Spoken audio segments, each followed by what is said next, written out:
Madame, Monsieur, bonsoir et bienvenue dans ce journal. Les enquêtes vont se poursuivre pour identifier les auteurs des incidents survenus après la marche de soutien au FARDC dans le Haut-Katanga. L'examen de l'avant-projet du budget exercice 2023 a été également évoqué. Tous ces points ont été traités au cours du Conseil des ministres tenu le mardi 22 novembre. Suivez. Compte rendu numéro 012 de la réunion du Conseil des ministres du gouvernement provincial du Haut-Katanga du 22 novembre 2022. Sous la présidence de Son Excellence, Monsieur le vice-gouverneur de la province du Haut-Katanga, Jean-Claude Kamfwa-Kimimba, il s'est tenu ce mardi 22 novembre 2022 dans la salle des banquets du gouvernorat de province, la réunion du Conseil des ministres du gouvernement provincial du Haut-Katanga. 4 points étaient inscrits à l'ordre du jour, à savoir 1. Lecture et adoption de l'ordre du jour. 2. Lecture et adoption du compte rendu numéro 11 de la réunion du Conseil des ministres du gouvernement provincial du Haut-Katanga du 15 novembre 2022. 3. Situation sécuritaire. 4. Examen et adoption de l'avant-projet portant édit budgétaire exercice 2023. 1. Situation sécuritaire. Ayant reçu la parole, le ministre provincial en charge de l'Intérieur a fait au Conseil l'économie de la situation sécuritaire de la province. Celle-ci demeure relativement calme, nonobstant la recrudescence du banditisme urbain dans les grandes agglomérations de la province. Lubumbashi, Likasi et Kasumbalesa. Poursuivant son intervention, il a informé les conseils que des efforts devront continuer à être déployés pour rassurer davantage des nuits paisibles à notre population, surtout en cette période où nous nous approchons des festivités de fin d'année. Pour clore son intervention, le ministre de l'Intérieur a évoqué la question de sécurité des transporteurs de grands camions avec lesquels nous partageons les intérêts communs en tant que membres de la sous-région de la SADC. Il a informé les conseils que leurs cris d'alarme ont été entendus et des véhicules de surveillance sont déjà alignés sur les axes Kasumbalesa, Lubumbashi. Restez derrière le chef de l'État, commandant suprême de forces armées de la police de la République démocratique du Congo, Félix Antoine Tshisekedi. Telle est la raison d'être de la déclaration faite par les sénateurs qui sont décidés à bouter dehors les groupes rebelles dans la partie est de la République. Regardez. En ces moments où la RDC est victime d'agressions de la part du Rwanda et de l'Ouganda sous couvert du M23, nous fustigeons les silences et la passivité de la communauté internationale en général et la communauté africaine en particulier. Souscrivons au processus de Luanda et de Nairobi pour une paix durable en République démocratique du Congo. Face à l'injustice et au traitement discriminatoire à l'égard de la RDC, pourtant membre à part entière des Nations Unies, de l'Union africaine et de plusieurs organisations régionales et sous-régionales, les sénateurs de l'Union sacrée de la Nation se joignent à son Excellence Félix Antoine Tshisekedi Tshilombo, président de la République, chef de l'État, demandant au peuple congolais de se mobiliser massivement en vue de la défense de la patrie et la reconstruction de la République démocratique du Congo, notre patrimoine commun. Les sénateurs de l'Union sacrée de la Nation encouragent et apportent leur soutien à nos forces armées et de sécurité en vue de la victoire sur l'ennemi. Les sénateurs de l'Union sacrée de la Nation invitent le jeune Congolais avenir de demain à s'enrôler dans nos forces armées en vue de protéger la nation et l'intégrité du territoire national. Les sénateurs invitent tous les Congolais à plus de patriotisme, demandent au gouvernement de la République démocratique du Congo de suspendre sa participation aux activités de l'Organisation internationale de la francophonie et généraliser l'enseignement de l'anglais à tous les niveaux. Les sénateurs de l'Union sacrée de la nation expriment leur compassion envers les populations meurtries et en errance. Et à présent, les réactions des députés nationaux contre l'agression de rebelles du M23, cela par une déclaration et les dépôts d'un mémo auprès de la MONUSCO ainsi que dans les ambassades de pays dits les grandes puissances telles que la Grande-Bretagne, l'Allemagne, les USA. Nous, honorables députés nationaux, en notre qualité d'élus légitimes du peuple congolais, et des défenseurs attitrés de l'intégrité territoriale de notre pays, la République démocratique du Congo, considérant l'agression inadmissible et injuste que subit notre pays de la part du Rwanda, appuyé par des puissances occidentales bien connues, déterminés et rangés comme un seul homme derrière le président de la République, Félix Antoine Tshisekedi Tshilombo, pour barrer la route aux forces étrangères qui se camouflent sous l'étiquette terroriste M23. Révoltés et mobilisés, tous contre les agresseurs de notre pays, responsables des atrocités sanguinaires contre le peuple congolais innocent, considérant la dégradation de la situation sécuritaire dans les provinces du Nord Kivu, de l'Ituri et du Sud Kivu, caractérisées par des tueries, des déplacements massifs de population, des viols de femmes et de filles, des pillages de biens et de nos ressources naturelles. Dénonçons avec la dernière énergie la passivité et le silence inouï des Nations Unies, l'Union africaine et toutes les organisations sous-régionales, alors que nos enfants, frères et sœurs, heurtent et meurent sans abri ni assistance. Exigeons aux Nations Unies, à l'Union africaine et aux organisations sous-régionales ce qui suit. 1. L'arrêt de tout soutien au Rwanda, qui ne cesse de faire couler le sang des Congolais et piller les richesses de notre pays. 2. La levée de l'ambiguïté qui pèse sur notre pays. Sachez également que les leaders du Grand Équateur se sont réunis pour faire face à l'agression du M23 à la RDC par le Rwanda en appelant le peuple congolais en général et ceux de l'Équateur en particulier à l'unité et à s'aligner derrière le chef de l'État Félix Antoine Tshisekedi pour que la paix revienne en République démocratique du Congo. Une déclaration lue par le professeur Jacques Njoli. Les leaders du Grand Équateur se sont réunis pour faire face à l'agression de la République démocratique du Congo par le Rwanda. Il s'agit de Liao, Luando, Boussa, Bokumwana et Ekila qui appellent le Congolais en général et l'espace Grand Équateur en particulier à l'unité en s'alignant derrière le chef de l'État, commandant suprême. Ces leaders de l'espace Grand Équateur et membres du gouvernement central, ceci s'inscrit en réponse à l'appel à la mobilisation du chef de l'État au soutien aux forces armées de la République démocratique du Congo. Cette rencontre des ressortissants du Grand Équateur a été sanctionnée par une prise de position du collectif Grand Équateur uni à travers une déclaration lue par les professeurs Jean-Jacques Njoli. Notre solidarité et notre attachement sans faille avec nos frères de l'Ituri, du Sud Kivu et particulièrement du Nord Kivu qui vivent dans la violence, la souffrance et la précarité consécutive à une guerre injuste que nous impose le Rwanda et ses troupes terroristes déguisées en mouvement fantoche dit M23. Dans ce document, le collectif s'est engagé à soutenir toutes les initiatives du chef de l'État pour le développement de l'espace Grand Équateur. Cela avant de s'engager à mobiliser pour un accueil délirant de Félix Tshisekedi dans les Grands Équateurs aux jours à venir.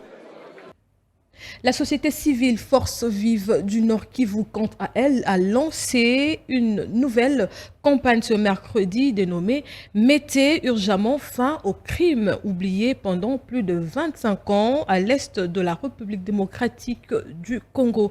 La société civile dresse un bilan d'au moins 72 personnes tuées par le rebelle du M23 et plusieurs blessés avant la prise de Kiwanja et Rutshuru. Les forces vives proposent par ailleurs au gouvernement congolais de construire un mur de 10 mètres de hauteur entre la RDC et le Rwanda. Regardez. Jusqu'aujourd'hui, du fait que la plupart de nos collaborateurs de DH qui ont déjà fui la zone de Rutshuru, nous n'avons pas vraiment de statistiques actualisées. Mais pour ce qui concerne les tueries qui ont été enregistrées avant la chute, donc après la chute de Bunagana, donc avant la chute de Kiwanja, là, nous avions enregistré jusque-là 72 personnes tuées par le rebelle du M23 et beaucoup de blessés. Mais après la prise de Kiwanja et Rutshuru, vraiment, on n'a pas vraiment de statistiques fiables compte tenu de 2 DH qui sont en déplacement. Et cette mauvaise politique du Rwanda, on ne dit pas que les Rwandais sont mauvais, mais c'est la politique rwandaise qui est mauvaise. Et si nous disons peut-être ériger le mur, ça devrait vraiment être une question que le gouvernement devrait faire dans l'urgence. Je crois que pour les autres questions dont je n'ai pas à toucher, les autres collègues. Parlons toujours situation sécuritaire au Nord Kivu. Le colonel Djike Kaiko, porte-parole des opérations Sokola 2, rassure la population de Goma et ses environs que les FARDC maintiennent toujours leur position dans les zones de Kibumba. Explication avec Trinidad Acha. Au regard de combats menés à l'est de la République démocratique du Congo, précisément au nord Kivu à Goma, dans la région des Kibumba, le colonel Djike Kaiko rassure que la situation reste sous contrôle. La population de Goma garde son calme. Son armée travaille et se comporte très bien sur le terrain des opérations. Donc il est important que la population sache qu'elle doit aider son armée à repousser cet ennemi, mais aussi elle doit résister face à l'agresseur. Pour sa part, la police congolaise rassure de sa présence et sa participation au front aux côtés de l'armée nationale, selon le commissaire provincial en charge de la police administrative du Nord Kivu, le commissaire supérieur principal, Christian Kongolo. Donc nos militaires sont là, vers Kibumba. Alors je rassure à la population de façon qu'elle soit calme. L'armée est en train, disons, de travailler comme il se doit. C'est sous contrôle, mais comment moi, la police, je suis là? C'est pour confirmer effectivement que la police est sur place, là où se trouve l'armée. On rappelle, les préparatifs des offensives sont en cours à Goma. L'armée kenyane avait lancé un message à tous les groupes armés, y compris le M23, avant le début des opérations. Parlons autre chose dans ce journal. Le président de la République du Kenya, William Ruto, qui a effectué une visite de 48 heures en RDC, a eu plusieurs activités, notamment convaincre le chef de l'État congolais de dialoguer avec le rebelle du M23, une proposition qui n'a rencontré la prise de position du président de la République, qui est appréciée de diverses manières par la classe politique. Claude Molichot, analyste politique proche de FCC, demande au président de la République Félix Antoine Tshisekedi de garder sa position et de ne pas mettre de côté l'option de guerre compte tenu de l'échec de la diplomatie. Pas mal d'échanger avec ses pairs, présidents, chefs d'État ou anciens chefs d'État comme facilitateurs. On a vu d'abord venir ici à Kinshasa l'ancien chef d'État Kenyan, Uhuru Kenyatta, et puis William Ruto est arrivé ici. C'est pas mauvais, c'est bon, mais notre préoccupation, c'est d'avoir la paix. Mais la grande question qu'on se pose, c'est comment y parvenir? Comment arriver à la paix? Parce que nous avons comme l'impression que ce soit la communauté des États de l'Afrique de l'Est, que ce soit l'Union africaine, que ce soit l'Union européenne, ou même les Nations Unies sont en train de nous pousser à négocier avec les terroristes. Pendant que le gouvernement congolais a déjà déclaré les M23 terroristes, mais on veut nous pousser d'aller là-bas négocier avec eux. Non. Et si on arrive à négocier avec les terroristes, on va signer un accord, ça va nous tenir par la gorge. Ce n'est pas normal. Nous disons ceci, que le chef de l'État maintienne sa position.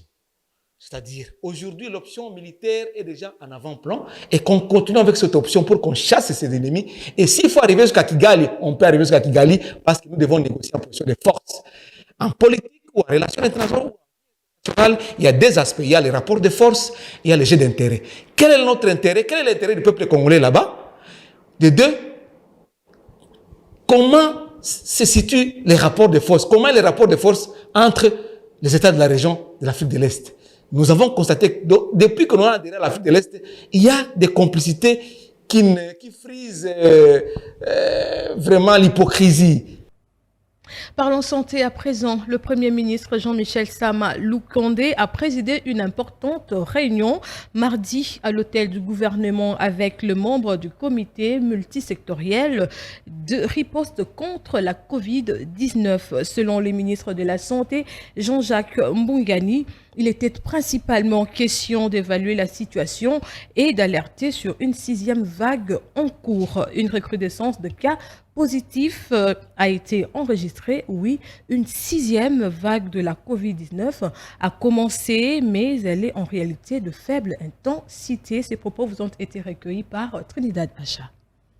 La réunion de ce jour s'est tenue autour du Premier ministre, réunissant plusieurs ministres et tous les acteurs membres du comité multisectoriel de riposte contre la Covid-19. Cette réunion a tout son sens au regard des chiffres qui s'élèvent depuis 4 semaines durant des cas Covid-19 positifs. Il était important d'évaluer la situation. Nous avons remarqué cette hausse des cas, mais à ce jour, nous rassurons la population parce que malgré qu'on a plus ou moins des cas élevés, mais le taux de létalité est faible. C'est-à-dire, c'est une 6e vague de la Covid-19 qui a commencé, mais en réalité, elle est de faible intensité. Au niveau du comité multisectoriel de la riposte, nous avons retenu d'abord, les conclusions seront rendues au chef de l'État pour qu'autour de lui, une décision soit prise autour de la task force, mais ce qui est comme orientation est de sensibiliser la population quant à la persistance de cette pandémie et également de communiquer, alors vraiment intégrer, que la population puisse intégrer le respect des gestes barrières. C'est important dans les regroupements, dans les endroits où il y a plusieurs personnes, que les gens aient toujours le réflexe de porter le masque, de se laver les mains à l'eau. Lutte contre les violences faites à la femme, la ministre provinciale de la Santé publique, Hygiène et Prévention, Lisa Nembalemba, a participé à la réunion sur le mécanisme à prendre pour mettre fin à cette situation alarmante. Stéphane Moutupaï pour le détail. Voilà. Lutter contre les violences sexuelles faites à la femme, ce thème a été au centre de la première réunion du comité de pilotage contre les violences sexuelles. Ayant pris part à ces assises, la ministre provinciale de la Santé publique, Hygiène et Prévention, Lisa Nembalemba, a exhorté ses interlocuteurs sur le bien fondé de cette rencontre qui vient défendre la femme congolaise qui est victime des différents cas de viol. Bienvenue et je vous remercie d'avoir répondu à cette invitation qui est une première réunion du comité de pilotage du projet de lutte contre les violences sexuelles, PLVS, et qui va s'implanter dans la zone de santé de l'unité, appuyée par ENABEL. En effet, les violences sexuelles deviennent un problème de santé publique dans la ville de Kinshasa. Non seulement elles constituent un canal de transmission des maladies, une cause des grossesses non désirées, mais elles laissent aussi des séquelles psychologiques dans les chefs des victimes qui, des fois, n'ont pas les moyens pour apporter une solution à ce fléau qui gangrène notre société car il va contribuer à l'amélioration durable des conditions de vie des populations qui vivent sous le seuil de la pauvreté par la promotion de leur résilience et leur autonomie. Défendre les victimes de violences sexuelles en RDC, tel est l'objectif poursuivi par la ministre provinciale de la Santé sous la houlette du gouverneur de la ville-province de Kinshasa, Jean-Tiningo Bilambaka. Je formule donc les vœux que ce projet contribue à la réduction des violences sexuelles et de leur impact à travers la transformation des comportements, la prise en charge holistique des victimes et la lutte contre l'impunité des agresseurs. Et que les victimes et survivants des violences sexuelles aient accès à une prise en charge holistique de qualité. En ma qualité de ministre provincial de la Santé publique, hygiène et prévention et maire, je vous rassure de mon accompagnement pour l'atteinte de vos objectifs. Les portes de mon ministère vous seront toujours ouvertes en cas de nécessité. La patronne de l'exécutif provincial de la Santé a rassuré d'apporter son soutien aux personnes victimes de violences sexuelles. Et de l'autre côté, la ministre provinciale de la Santé, Lisa Nemba-Lemba, a inauguré le bâtiment administratif de l'hôpital Roi-Baudouin dans la commune de Massina. C'était en présence de plusieurs autorités de la santé. Une fois de plus, Stéphane Mouchipaï.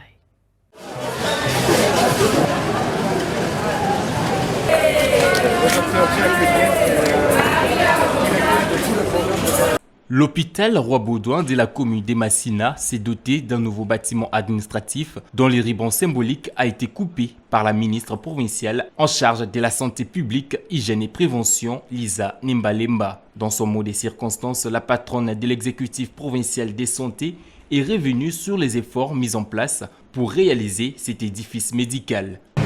De prime abord, je tiens à vous exprimer la joie que je ressens en vous voyant si nombreux dans ce cadre du centre hospitalier Roi-Baudouin Ier, assister à la cérémonie de l'inauguration du nouveau bâtiment administratif et des consultations de cette institution médicale, et je vous en remercie vivement. Aussi voudrais-je m'acquitter d'un agréable devoir, celui de rendre mes hommages mérités au premier citoyen de la ville de Kinshasa, je cite Jean-Tiningo Bilambaka, gouverneur de la ville de Kinshasa, qui fait de la santé des Kinoises et Kinois son cheval de bataille. À la prise de mes fonctions au ministère provincial de la santé publique, hygiène et prévention de la ville de Kinshasa, j'avais mis un accent particulier sur les conditions de travail des professionnels. Pour cela, me basant sur la vision de son Excellence Monsieur le gouverneur de la ville, j'avais initié le projet Hôpital Bopeto. Et lors de mes descentes sur terrain, je recommandais toujours aux responsables des formations sanitaires de créer des espaces de travail compatibles à la dignité humaine. Et ce jour, ma satisfaction est de constater que mes recommandations sont tombées sur un sol fertile. Un ouvrage qui vient s'aligner derrière les actions menées par le gouverneur de la ville-province de Kinshasa, Jean-Tiningo Bilambaka, qui travaille d'arrache-pied pour donner une nouvelle image de la capitale congolaise. Je vous assure de ma disponibilité à toujours répondre promptement à vos sollicitations. Le besoin en santé étant encore énorme, je vous exhorte à vous aligner à un plan d'action opérationnel de la division provinciale de la santé de la ville de Kinshasa et regardez également dans d'autres zones de santé pour concourir à couvrir toute l'étendue de la ville en infrastructure répondant aux normes recommandées en vue de matérialiser la couverture santé universelle dans la ville de Kinshasa. Je ne pourrais clore mon propos sans réitérer mes remerciements à son Excellence Monsieur le gouverneur de la ville, Jean-Tiningo Bilambaka, qui ne ménage aucun effort pour garantir la bonne santé des Kinoises et Kinois. Notons par ailleurs que, après les cérémonies d'inauguration, Lisa Nemba-Lemba a visité les nouveaux locaux de ces bâtiments administratifs.